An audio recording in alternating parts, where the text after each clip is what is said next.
Good morning, good afternoon everyone, wherever you are in the world. I'm Atheer Mahir, a computer lecturer at Bedford College and University Centre. I'm pleased to welcome you to this presentation titled Evidence-Based Practices and Policy Impact in Education, an Integrative Approach to Teaching Philosophy and Values. Today we'll be diving deep into how the interplay between evidence-based research, educational policy, and personal educational philosophy shapes our teaching practices. We'll examine specific theories and policies that have influenced my approach over nearly 3 decades in education, reflecting on both challenges and advancements. I look forward to sharing these insights and learning from the ensuing discussions. Learning objectives. In today's presentation, we will embark on a journey through the landscape of educational theory and policy to understand how they directly influence teaching methods and philosophies in practice. Our discussion will focus on key theoretical frameworks that have been central to modern teaching, the role of evolving educational policies, and how these elements have come together to shape my personal approach to education. This exploration will serve as a platform for broader discussions on the integration of research into practice, highlighting the dynamic nature of teaching as both science and art. We aim to extract practical lessons and strategies that can be applied across different educational contexts to enhance student learning and engagement. Theoretical frameworks impacting practice. 1. Assessment theory. Let's delve into some fundamental theoretical frameworks that have significantly influenced modern educational practices, starting with assessment for learning. Pioneered by scholars like Paul Black and Dylan William, this framework emphasizes the critical role of formative assessment in shaping how students learn. How did I apply this theory in my teaching methods? In my practice, integrating these principles has involved shifting focus from summative to formative assessments, using quizzes and interactive reviews that provide immediate feedback. This shift not only helps in identifying learning gaps but also actively engages students in their learning process, fostering a classroom environment where feedback drives improvement. 2. Rosenshine's principles. Moving on to Rosenshine's principles of instruction, these principles are grounded in direct instruction and cognitive science. They advocate for clear demonstrations of new concepts, guided practice, and the frequent use of formative assessments. How did I apply this theory in my teaching methods? In my courses, applying Rosenshine's principles meant structuring lessons to enhance clarity, increase student engagement, and ensure that the material is accessible to all learners through systematic repetition and reinforcement. 3. Cognitive load theory.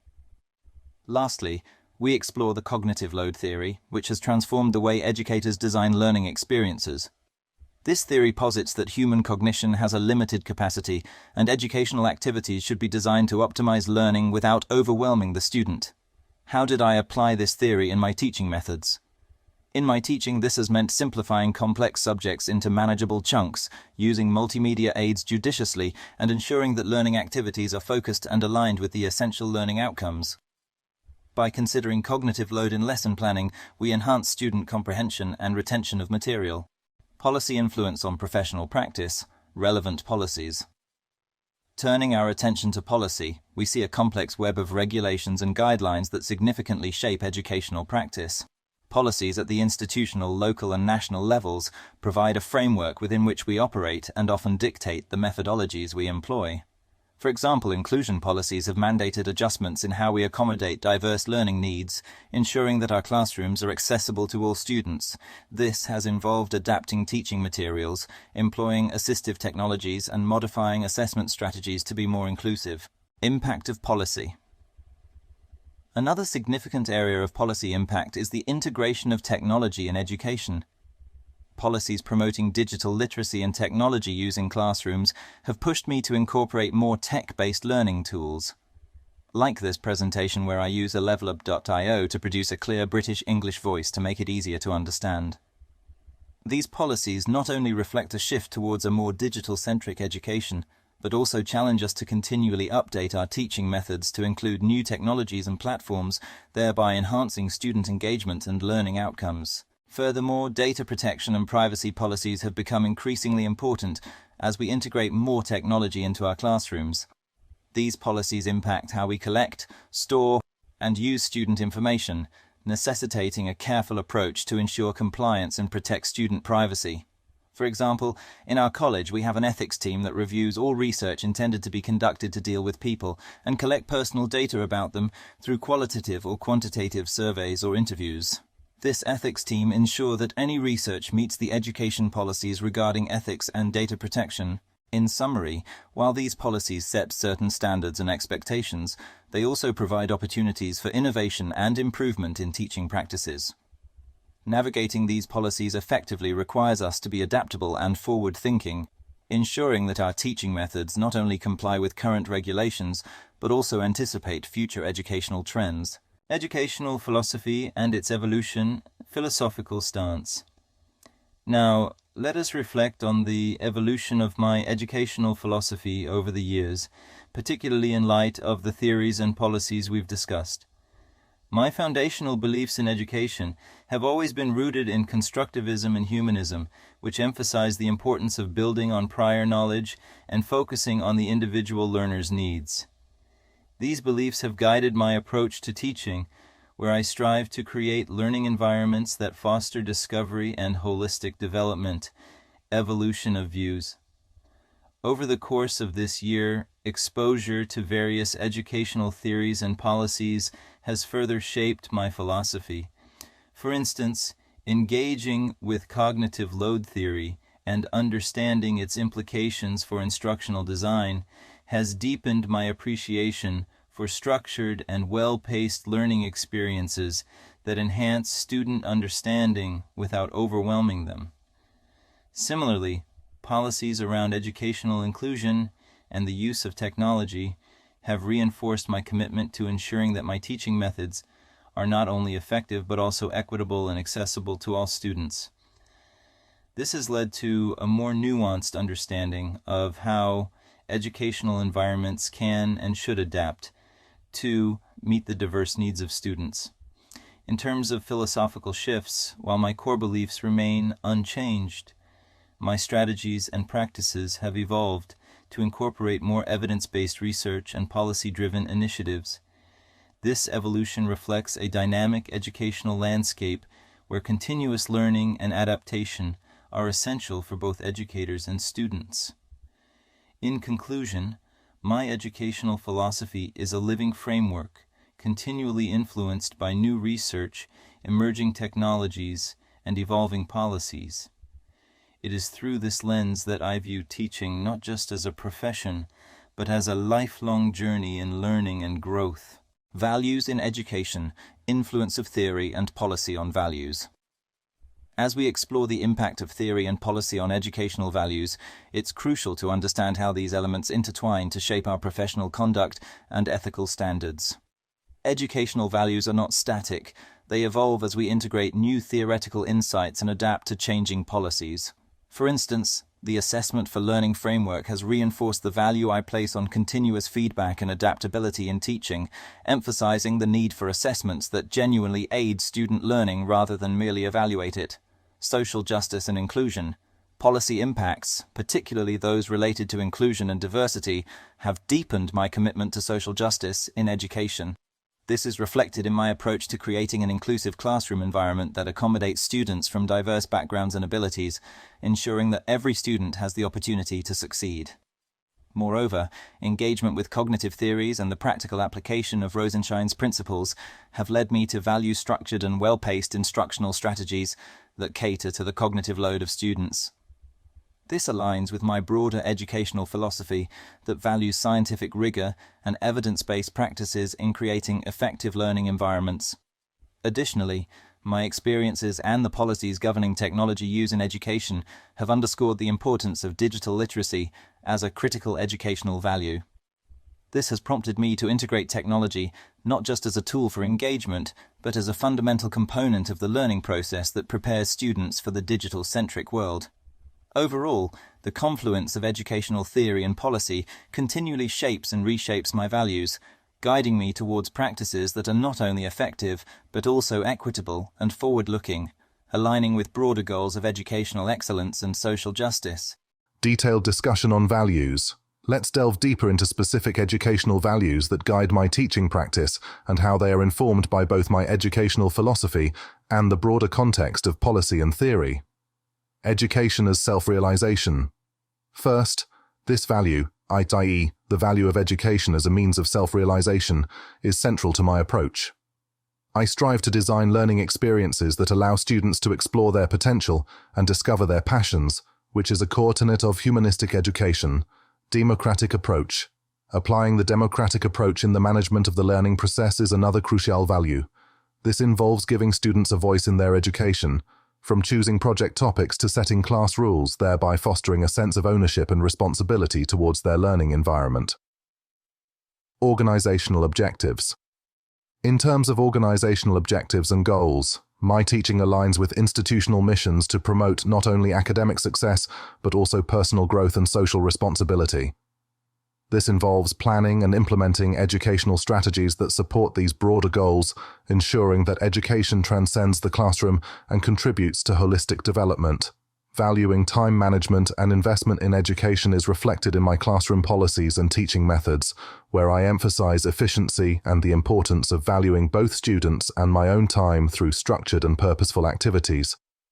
An example of this, I created a complete Excel sheet app to manage many aspects of the classroom, to save time and make many educator tasks inside the classroom automatically, like effective random seating plans, depending on noisy student groups to seat them apart from each other, marking the attendance using a barcode scanner to save time, includes direct links to units to save time like Moodle, schemes of work, task lists, interactive calendars, main resources, etc. Send ready-made team messages as a group or as individuals to interact with students during class time and after. Create student reports and expectations, and many other important tasks. All these tasks are performed automatically to save the lecture time in the best way. Importance of science and knowledge. Furthermore, the importance of science and honesty in educational practice cannot be overstated. This value drives my commitment to evidence-based teaching and ethical conduct, ensuring that my practices are grounded in research and integrity. Finally, fostering a culture of knowledge acquisition and group work encapsulates my belief in education as a collaborative and continuous process.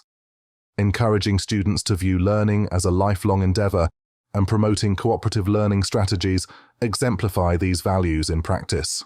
Case study, Implementing AI in Education, Research Project on AI. Let us now look at a practical application of how integrating cutting-edge technology, specifically artificial intelligence, has impacted educational practice. My involvement in a research project to explore optimal ways to use AI in education provides a rich case study.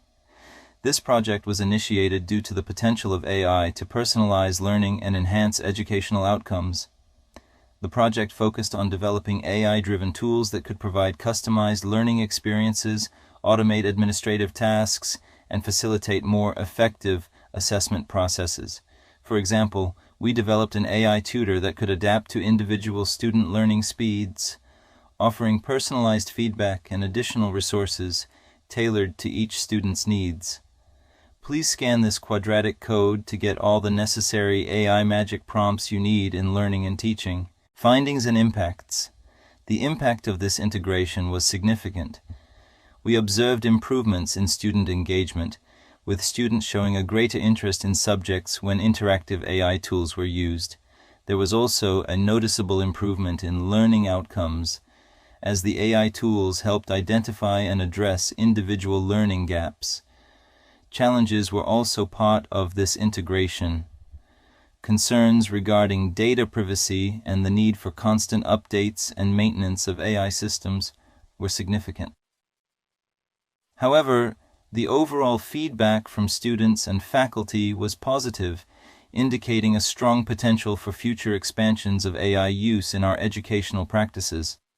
This case study underscores the transformative potential of AI in education, but also highlights the need for careful implementation and ongoing evaluation to ensure that such technologies serve to enhance, rather than hinder, the educational experience. Reflections and future directions. Reflecting on the integration of evidence-based research, theoretical frameworks, and innovative technologies into my teaching practice offers valuable insights into both achievements and areas for future development. The journey has reinforced the importance of adaptability and lifelong learning, not just for students, but for educators as well. Looking ahead, I am committed to continuing my exploration of how new theories and technologies can be harmonized with traditional teaching methods to create more effective, inclusive, and engaging learning environments. This involves staying updated with the latest research, participating in professional development opportunities, and engaging in collaborative projects that contribute to the advancement of educational practices. Moreover, I plan to expand the use of AI and other digital tools, taking into consideration the ethical implications and the importance of maintaining a human-centered approach in education. Ensuring that technology enhances the teaching and learning process without compromising the values of empathy, ethics, and personal interaction is crucial. In conclusion, the path forward involves embracing the complexities of modern education, advocating for policies that support innovative and equitable practices, and continually refining our approach to teaching to meet the diverse needs of our students. By doing so, we can ensure that education remains a dynamic and transformative force in the lives of learners. As we reach the conclusion of our journey today, let's recap the key points we've discussed. We started with a deep dive into the theoretical frameworks that have shaped modern teaching practices, exploring how principles like assessment for learning, Rosenshine's principles, and cognitive load theory have been integral in refining my teaching methods. We then examined how educational policies, particularly those focusing on inclusion and technology use, have influenced the structure and ethos of our classrooms, ensuring that our teaching practices not only comply with regulatory standards but also embrace inclusivity and technological advancement. Our discussion on educational values highlighted how theory and policy have molded my approach to teaching, with a special focus on values like equity, engagement, and ethical use of technology in education. The case study on AI integration illustrated both the potential and challenges of embedding cutting-edge technology in educational settings, providing insights into practical applications and future possibilities. In sum, this presentation has not only reflected on past and current practices, but also set the stage for future explorations in education that align with both evolving technologies and enduring educational philosophies. I hope this discussion has provided you with valuable insights and sparked ideas that you can take back to your own educational contexts. Thank you for your attention and engagement throughout this session.